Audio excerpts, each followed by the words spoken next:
A poignant photo released last night from a funeral home in Texas showing the casket holding the body of George H.W. Bush. By his side, Bush's 41st service dog, Sully.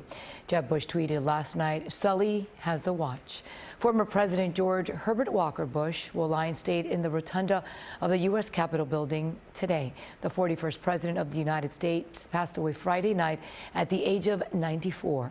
CBS 4's Nicole Killian is live on Capitol Hill with how he's being remembered by 3 former presidents. Nicole, good morning. Yes, good morning to you, and certainly pretty remarkable to have 3 former presidents commenting on the life of the former president. But this will be former President George H.W. Bush's last time here in Washington. His casket will arrive at the Capitol later this afternoon, where it will be accompanied by members of his family, including former President George W. Bush. They'll say, "Job well done, George H.W. Bush." Former President George W. Bush says his father's legacy will grow with time in an interview with 60 Minutes. I think he's going to go down as the greatest one-term president ever because of his foreign policy, deftly handling the end of the Cold War, for example, reunification of Germany. The one term that President George Herbert Walker Bush served began in 1989. It coincided with the fall of the Berlin Wall and the Soviet Union. All those things could have gone haywire at any point. And the restraint, the caution, the lack of spiking the football that they showed was, I think, an enormous achievement.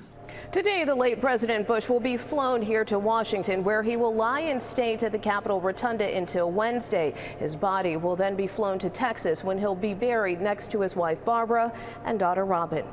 History will be quite kind to him in his presidency. Although former President Bill Clinton beat Mr. Bush in the 1992 presidential election, the 2 men formed a bipartisan bond.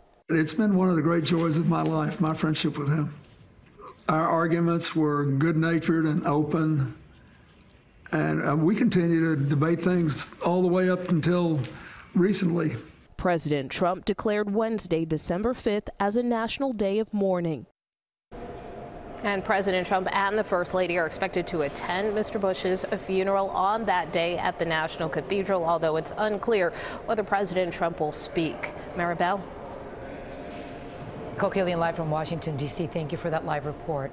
And CBS News live coverage of funeral events honoring George H.W. Bush gets underway this morning at 11:30 right here on CBS 4. That coverage begins with the departure ceremony in Houston before Special Air Mission 41 takes off for Washington. At 3:30, CBS News will be live again for a second ceremony after the late president's plane lands at Joint Base Andrews in Maryland. That service followed by the motorcade to Capitol Hill and a congressional service in the Rotunda, all wrapping up at around 6 o'clock tonight. CBS News will stay live for it all. You can see it right here and streaming live on CBSMiami.com and our social media pages.